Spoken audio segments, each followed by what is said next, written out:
I can still feel the sting of his hands shoving me to the floor, the coldness in his eyes as he threw me out like garbage. This is what my 61st birthday has come to. My own son treating me like I'm nothing. Like I haven't spent my entire life loving him, raising him, sacrificing for him. And now, because of that wretched wife of his, he can't even stand the sight of me. Laura, even her name makes my blood boil. From the moment Henry brought her home, I knew she was trouble. The way she looked at me, like I was just an obstacle in her path. The way she whispered in Henry's ear, turning him against me little by little. I warned him not to marry her, begged him to see through her manipulations, but he was blinded by lust, by the idea that she loved him unconditionally. Ha! The only thing that woman loves is herself. And now, because of her, I've lost everything, my son, my grandchildren, the family I've dedicated my life to. Cast aside like yesterday's trash. As I sit there wallowing, a car pulls up beside me. The window rolls down, revealing the concerned face of my best friend, Nicole. "Megan, what happened? What are you doing out here?" she asks, her voice laced with worry. I can barely choke out the words. Henry, he kicked me out, said I was crazy and that it was his house now. Nicole's eyes widen in shock, then narrow in anger. He did what? On your birthday? Oh, honey, get in the car. You're coming home with me. I climb into the passenger seat, my body numb as Nicole drives. She keeps glancing over at me, her brow furrowed. This is unacceptable, Megan. Henry can't treat you like this. Something has to be done. I shake my head sadly. What can I do, Mags? He's a grown man. He's made his choice. Nicole purses her lips, a determined glint in her eye. Maybe so, but that doesn't mean he gets to get away with it. You're his mother, for God's sake. It's time Henry and that wicked wife of his learned that there are consequences for their actions. I turn to her, confused. What are you saying? A slow smile spreads across Nicole's face. I'm saying, my dear, that it's time for a little revenge, and I know just the person to help us get it. As we speed into the night, I can't help but feel a spark of hope. I feel a flicker of something I haven't felt in a long time. Hope. Hope that maybe, just maybe, I can make Henry and Laura pay for the pain they've caused. Maybe karma will finally catch up to them. The day started off well enough. It was my birthday, and despite everything that had happened with Henry, I was determined to make the most of it. I spent the morning tidying up the house, putting up a few decorations, and preparing a special dinner. I even bought a cake from the bakery down the street, the one Henry always loved as a kid. Around noon, I called Henry, my heart fluttering with a mix of hope and nerves. To my surprise, he actually answered. Hey, Mom, what's up? His tone was neutral, guarded. I took a deep breath. Well, I was wondering if you, Laura, and the kids would like to come over for dinner tonight. It's my birthday, and I thought it would be nice to spend some time together as a family. There was a long pause. I could hear muffled voices in the background, like he was discussing it with someone. Finally, he spoke. Yeah, okay, we can do that. What time? Relief washed over me. How about 5 p.m.? I'm making your favorite lasagna. Sure, see you then, he said, hanging up before I could say anything else. The rest of the day passed in a blur of preparation and anticipation. By the time 5 p.m. rolled around, everything was perfect. The lasagna was bubbling in the oven, the table was set, and the cake was proudly displayed on the counter. Right on time, the doorbell rang. I practically ran to answer it, a huge smile on my face. But the moment I opened the door, my heart sank. Henry stood there with a scowl etched on his face. Beside him was Laura, her lips curled into a sneer. The kids were nowhere to be seen. Where are the children? I asked, trying to keep my voice steady. Laura let out a harsh laugh. We decided it was best they didn't come. Wouldn't want them exposed to any more of your toxic influence. I felt like I'd been slapped. Toxic influence? What are you talking about? She stepped forward, jabbing a finger at me. Don't play dumb, Megan. We all know what a terrible mother you were. The way you turned Henry against his own father, the constant guilt-tripping and manipulation. It's no wonder he wants nothing to do with you." Tears stung my eyes. I looked to Henry, silently pleading for him to defend me, but he just stood there, his arms crossed, saying nothing. "That's not true," I managed to choke out. "I've always loved and supported Henry. I would never do anything to hurt him." Laura's eyes flashed with anger. "Spare us the martyr act. You're just a selfish, vindictive woman who can't stand that Henry has moved on with his life, that he chose me over you." Something inside me snapped. Before I knew what I was doing, I lunged forward, ready to slap that smug look off her face. But Henry stepped between us, grabbing my wrist in a painful grip. "Don't you dare touch my wife," he growled. "You're pathetic, you know that? Coming up with this whole birthday charade, trying to worm your way back in. Well, it's not going to work. We're done with you." With that, he shoved me backward, sending me stumbling. I caught myself on the doorframe, tears now flowing freely down my cheeks. "Henry, please," I whispered. "I'm your mother." But he just shook his head, his eyes cold. "Not anymore. Come on, Laura, let's go." I watched helplessly as they turned and walked away, slamming the door behind them. The sound echoed through the empty house, a brutal finality to it. And there I stood, alone on my birthday, my heart shattered into a million pieces. I don't know how long I stood there, frozen in the aftermath of Henry and Laura's cruelty. Minutes, hours, it all blurred together. The pain in my chest was unlike anything I'd ever felt before, a deep aching void that threatened to swallow me whole. Eventually, I managed to close the door, my hands shaking. I stumbled to the couch, collapsing onto the cushions as sobs racked my body. How could he do this to me? My own son treating me like I was nothing, like I hadn't spent my entire life loving and caring for him. The sound of my phone ringing jolted me out of my despair. I glanced at the screen, seeing Nicole's name. For a moment, I considered ignoring it, not wanting to burden her with my problems. But the thought of facing this alone was too much to bear. I answered, my voice thick with tears. "Hello. Megan, what's wrong? Did something happen with Henry?" The concern in her voice was my undoing.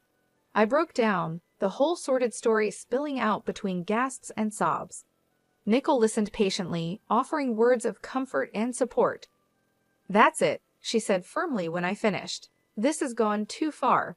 Henry and Laura can't keep treating you like this. It's time for them to face some consequences." I sniffled, wiping my eyes. "What do you mean?" "I mean it's time for a little payback.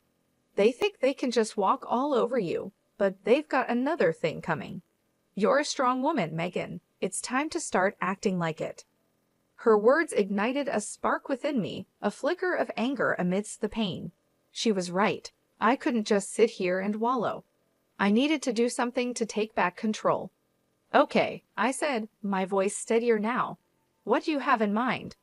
I could practically hear Nicole's grin through the phone. "Meet me at the diner in an hour. I've got someone I want you to meet. Trust me, he's going to be a big help." An hour later, I was sitting across from Nicole in a booth at the local diner. She had a mischievous glint in her eye as she sipped her coffee. "So who is this mystery person?" I asked, curiosity getting the better of me. As if on cue, the bell above the door jingled. Nicole waved at someone behind me. There he is now. I turned, my eyes widening as a tall, broad-shouldered man approached our table. He had a rugged, no-nonsense look about him, like someone who had seen his fair share of trouble. "Megan, meet my brother Jack," Nicole said, gesturing for him to sit. "He's a private investigator." Jack nodded at me, his gaze assessing. "Nicole filled me in on your situation. I'm sorry to hear about what your son and his wife did. That's rough." I shrugged, trying to appear nonchalant even as the pain twisted in my gut. "It is what it is, but Nicole seems to think you can help." He leaned forward, his elbows on the table. "I can. In my line of work, I've learned that everyone has secrets, skeletons in their closet. And from what Nicole's told me, I'm betting your daughter-in-law has more than a few." A tingle of anticipation ran down my spine. "What are you saying?" Jack smiled, slow and dangerous. "I'm saying, let me dig into Laura's past. If there's dirt to be found, I'll find it. And once we have that ammunition, well, let's just say karma has a way of coming back around." I sat back, my mind reeling with the possibilities. Could this really work? Could I finally make Henry and Laura pay for what they'd done? Looking into Jack's confident eyes, I made my decision. "I'm in. Let's do this." He nodded, satisfied. "Excellent. Give me a week. I'll be in touch," he said as he stood to leave. I felt a new sense of purpose and determination. They thought they could break me, but they were wrong. It was time for revenge. The week crawled by, each day feeling like an eternity of waiting and wondering. I tried to keep myself busy, throwing myself into cleaning the house, running errands, anything to distract myself from the constant churning of my thoughts. What would Jack find? Would it be enough to bring Henry and Laura down? Nicole checked in on me daily, offering words of encouragement and support. She was the only thing keeping me sane, the only person who truly understood the depth of my pain and anger. Finally, on the 7th day, my phone rang. It was Jack. "Megan, it's me. I've got something. Can you meet me at my office in an hour?" My heart leaped into my throat. Of course, I'll be there. I arrived at Jack's office with 20 minutes to spare, my nerves jingling. Nicole was already there, pacing the small waiting area. She gave me a tight hug when I entered. "Are you ready for this?" she asked, searching my face. I nodded, steeling myself, as ready as I'll ever be. Jack emerged from his office, a grim expression on his face. "Come on in, ladies." We settled into the chairs opposite his desk, the air thick with tension. Jack opened a manila folder, spreading out a series of documents and photographs. "So I did some digging into Laura's background," he began, tapping the papers. "And let me tell you, this woman is no saint." He slid a document toward me. "First off, she has a criminal record embezzlement from her previous job. She managed to avoid jail time, but it wasn't pretty." I stared at the paper, a mug shot of Laura staring back at me. She looked younger, but those cold eyes were unmistakable. "But that's not all," Jack continued, his voice grave. "I also found out that she's a person of interest in the death of her ex-boyfriend." Nicole gasped. I felt like I'd been punched in the gut. "What do you mean?" I managed to ask, my voice shaking. Jack handed me a newspaper clipping. 3 years ago, her ex was found dead under mysterious circumstances. The police suspected foul play, but they could never prove anything. Laura was the last person to see him alive. I scanned the article, my eyes catching on phrases like suspicious death and ongoing investigation. My mind reeled, trying to reconcile this information with the woman my son had married. "So what does this mean?" Nicole asked, voicing the question in my mind. "It means," Jack said, "that we have the ammunition we need. We can use this information to confront Laura and Henry. They need to know that we're not backing down."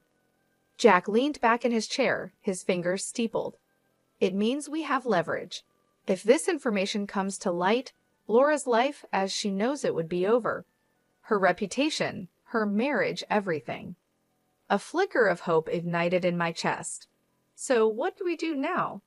A slow smile spread across Jack's face. "Now we use it. We let Laura know that we have this information and that if she doesn't want it to go public, she needs to convince Henry to make things right with you." Nicole nodded, her eyes gleaming. "And if she refuses?" Jack shrugged. "Then we go to the police. We let them reopen the investigation into her ex's death. One way or another, Laura will face the consequences of her actions." I sat there, stunned, trying to process it all. Could it really be this simple? Could I really make Laura pay for what she's done, for turning Henry against me? Looking at the determination on Nicole and Jack's faces, I felt a surge of strength. They believed in me, believed that I deserved justice, and for the first time since that awful birthday, I believed it too. "Let's do it," I said, my voice steady. "Let's make them pay." Jack grinned, a predatory gleam in his eye. "Excellent. Give me a day to put everything in motion. By this time tomorrow, Laura won't know what hit her." As we left the office, Nichols squeezed my hand. "You're doing the right thing, Megan.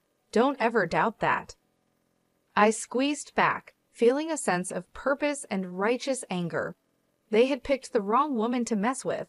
It was time for Laura to learn that lesson the hard way. True to his word, Jack called me the next day. "It's done," he said, a note of satisfaction in his voice. "I've sent all the information to Laura, along with a message letting her know that if she doesn't want it to go public, she needs to convince Henry to make amends with you." I felt a thrill of anticipation mixed with nervousness. "Do you think it will work?" "Only one way to find out. But trust me, with the dirt we have on her, she'd be crazy not to comply." I hung up, my mind racing. Would Laura really cave? Would she really force Henry to apologize and make things right? A part of me dared to hope, even as another part whispered that it was too good to be true. Hours passed with no word. I paced my living room, jumping at every sound, convinced it was the doorbell or the phone. But as evening fell, there was still nothing. I was about to give up and go to bed when there was a pounding at the door. My heart in my throat, I opened it to find Henry standing there, his face full of fury. "What the hell did you do?" he snarled, pushing past me into the house. I stumbled back, caught off guard. "What are you talking about?" He turned on me, his eyes blazing. "Don't play dumb. Laura told me everything about the private investigator, about you digging up her past." "What? You thought you could blackmail her into making me forgive you?" I stood my ground, lifting my chin. "I didn't blackmail anyone. I just let her know that her actions have consequences, that she can't destroy my life and get away with it." Henry let out a harsh laugh.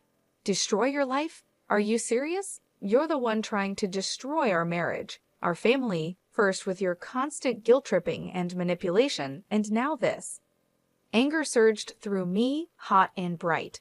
"I'm not the one who turned you against me, Henry.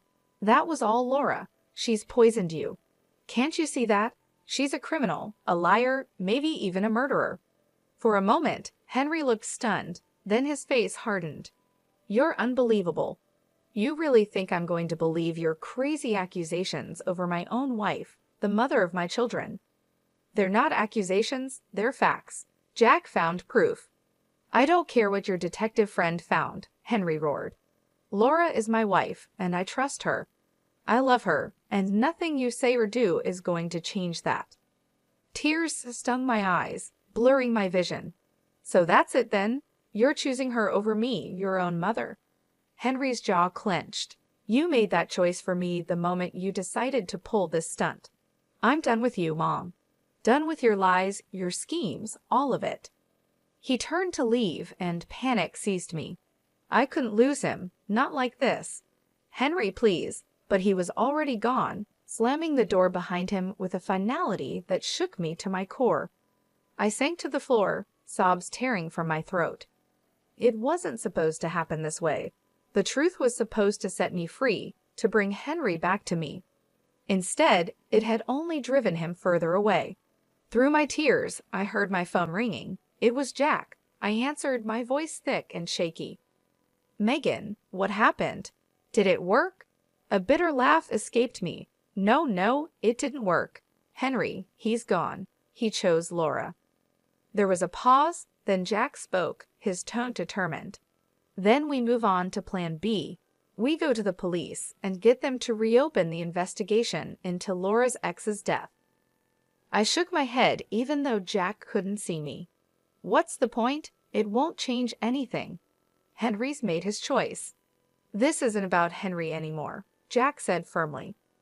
"This is about justice, about making sure Laura pays for what she's done, one way or another." I closed my eyes, exhaustion and grief washing over me. Could I do it? Could I really destroy my son's wife, the mother of my grandchildren? But then I remembered the look in Henry's eyes, the venom in his voice, and the way Laura had smirked, so smug and self-satisfied. They had brought this on themselves, and now they would face the consequences. "Okay," I whispered, a new resolve hardening in my chest. "Let's do it. Let's make her pay." The next few days were a blur of activity. Jack and I gathered all the evidence he had collected, organizing it into a neat package to present to the police. Nickel was a constant presence, offering support and encouragement when my resolve wavered. Finally, the day arrived. We walked into the police station, heads held high, ready to blow the lid off Laura's sordid past. The detective listened intently as we laid out our case, his brow furrowing as he examined the documents and photographs. When we finished, he sat back with a grim expression on his face. "This is serious stuff," he said, tapping the file. "If what you're saying is true, we have grounds to reopen the investigation into Miss Wilson's ex-boyfriend's death." I felt a surge of vindication. "It is true, every word of it." The detective nodded. "All right then, leave this with me. I'll get the ball rolling." We left the station with a sense of anticipation thrumming through me. It was really happening. Laura was finally going to face the music. 3 days later, I received a call from Jack. "Turn on the news," he said, a note of triumph in his voice. I did as he said, my heart pounding as the anchor's face filled the screen. "Breaking news," she announced, her expression grave. "Local woman Laura Berlin has been arrested in connection with the previously unsolved death of her ex-boyfriend Brian Cox. New evidence has come to light, prompting police to reopen the investigation." I watched, transfixed, as they showed footage of Laura being led out of her and Henry's house in handcuffs, her face a mask of shock and anger. Henry followed behind, looking stunned and lost. A fierce satisfaction burned in my chest. She was finally getting what she deserved. But my joy was short-lived.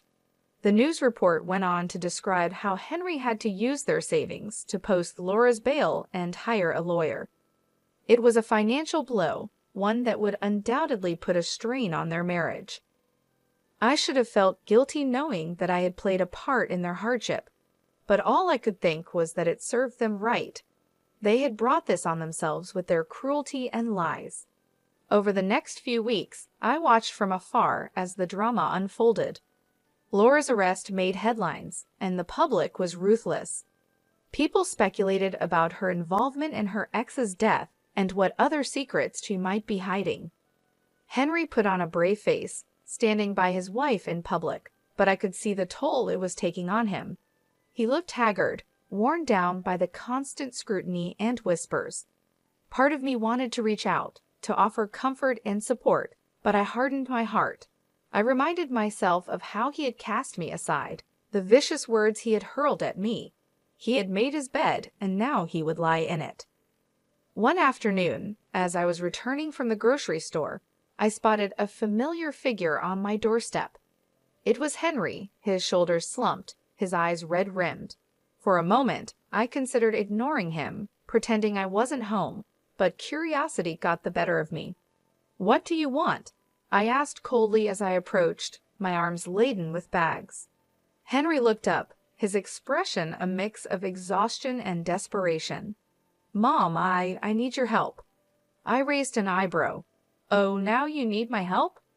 What happened to being done with me and my schemes?" He flinched as if I'd struck him. I know I said some awful things, but this is bigger than that. Laura's in real trouble, Mom. The evidence against her is bad." A flicker of unease passed through me. "What are you saying?" Henry's voice broke. "I'm saying I don't know what to do. The lawyer fees alone are bankrupting us. And if Laura goes to prison, I can't raise the kids on my own. I need you, Mom, please." I stared at him, torn between the urge to comfort and the desire to lash out. He looked so broken, so defeated. But then I remembered the pain he had caused, the way he had abandoned me. I straightened my spine, my voice like ice. "You should have thought of that before you turned your back on me. I'm sorry, Henry, but you're on your own." With that, I brushed past him, ignoring his pleas and apologies. He had made his choice, and now he would live with the consequences.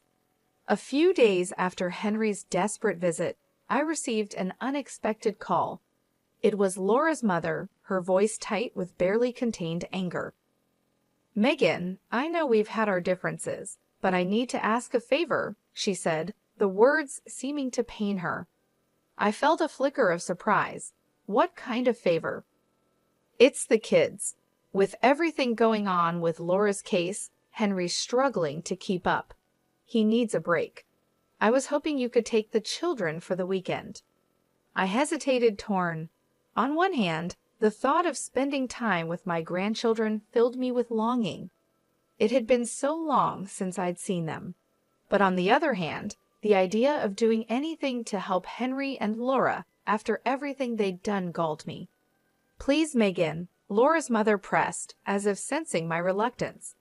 "I know you love those kids. They need some stability right now, and Lord knows they won't get it from Henry or Laura." I sighed, my resolve crumbling. She was right. Whatever issues I had with their parents, my grandchildren were innocent. They deserved better than to be caught in the middle of this mess. "All right," I agreed. "I'll take them for the weekend, but I'm doing this for them, not for Henry or Laura." "Of course. Thank you, Megan. I'll let Henry know to drop them off Friday evening." True to her word, Henry arrived on my doorstep that Friday with the kids in tow. He looked even worse than the last time I'd seen him, his face gaunt and shadowed. "Mom," he greeted me, his voice hoarse. "Thank you for doing this. I really appreciate it." I nodded stiffly, my attention on the children. They looked up at me, their eyes wide and uncertain. "Grandma." My granddaughter cried, breaking into a smile. She rushed forward, wrapping her little arms around my waist. I hugged her back, blinking back sudden tears. "Hello, sweetheart. I've missed you." My grandson was more reserved, hovering by Henry's side. I knelt down, opening my arms. "Come here, buddy. It's okay." Slowly, he stepped into my embrace, his small body trembling. My heart ached for him, for both of them. Henry cleared his throat. "I'll pick them up Sunday evening. If anything comes up, just give me a call." I straightened, meeting his gaze coolly. "We'll be fine. Enjoy your weekend." With a final nod, he left, leaving me alone with the kids. I took a deep breath, forcing a smile. Who wants pizza for dinner? The weekend passed in a blur of laughter, games, and stories.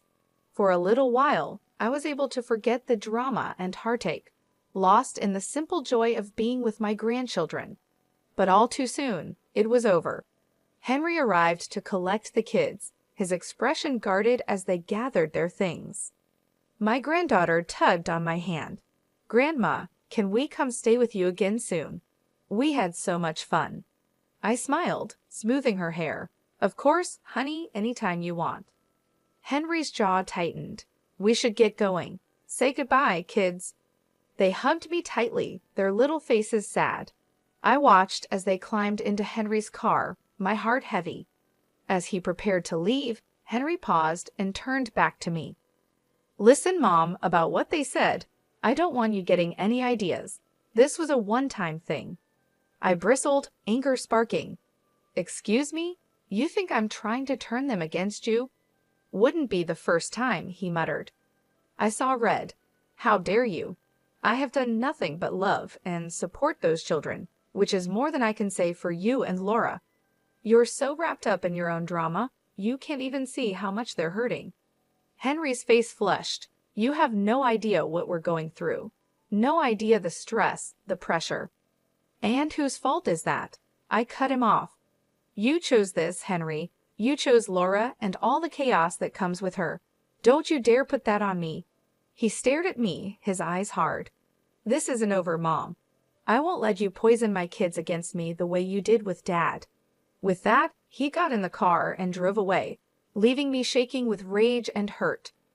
I stood there, watching until the car disappeared from view, a cold determination settling over me.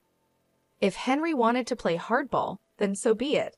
I was done playing nice. It was time to end this once and for all. The day of Laura's trial arrived, cold and gray. I dressed with care, choosing a somber black suit that radiated quiet authority. Nickel picked me up, her face set with grim determination. "Are you ready for this?" she asked as we drove to the courthouse. I nodded, my jaw tight. I've been ready for a long time. We met Jack on the steps, his expression serious. "I've got a surprise for you," he said, leading us inside. I tracked down Brian Cox's family. They're here to testify. I felt a surge of gratitude and vindication. With their testimony, Laura's fate would be sealed. The courtroom was packed, the air thick with tension. I took my seat behind the prosecutor's table, my heart pounding as Laura was led in, her wrists and ankles shackled. She looked pale and drawn, but her eyes still glittered with malice when they met mine. Henry sat stiffly beside her, his face a mask of conflicting emotions. I looked away, focusing on the judge as he called the court to order. The trial was grueling and emotional.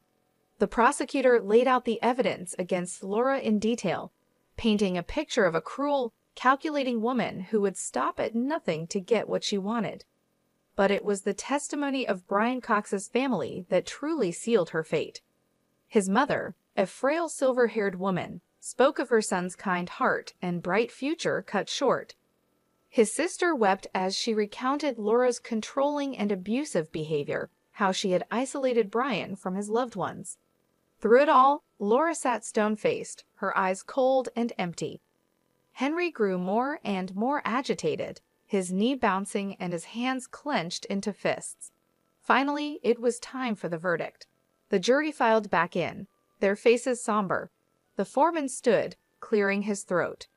In the matter of the state versus Laura Berlin, on the charge of murder in the first degree, we find the defendant guilty.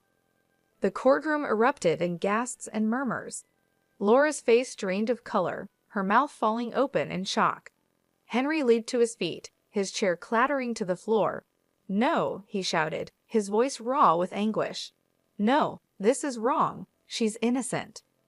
The judge banged his gavel, calling for order. "Mr. Wilson, control yourself, or I will have you removed from this courtroom." Henry subsided, collapsing back into his seat, his head in his hands. Laura turned to him, her expression desperate. "Henry, do something. You can't let them do this to me." But Henry wouldn't look at her, his shoulders shaking with silent sobs. The bailiff stepped forward, preparing to lead Laura away. I watched, a strange mix of emotions swirling within me. Triumph, yes, but also a hollow sort of sadness. It had come to this, my own son broken and humiliated, his life in ruins. As Laura was escorted out, she turned back, her eyes locking with mine. In that moment, I saw the depth of her hatred, the venom in her soul. "This isn't over," she hissed, her voice low and deadly. "I'll make you pay for this, I swear it." I met her gaze steadily, unflinching. "You've already paid, Laura. You made your choices, and now you'll face the consequences. Goodbye." With that, I turned and walked out, my head held high. It was over. Justice had been served. But even as relief washed over me, a sense of sadness lingered. I couldn't shake the lingering unease. Henry's anguished face haunted me, the devastation in his eyes. Had I gone too far? Had my quest for revenge blinded me to the collateral damage? I shook my head, pushing the doubts aside. No, Henry had made his bed, and now he would lie in it. He had chosen Laura, chosen to turn his back on me. Now he would have to live with the fallout. I stepped out into the cold gray day, drawing my coat tighter around me. It was time to move on, to build a new life for myself. A life without Henry, without Laura's toxic influence. A life of my own making.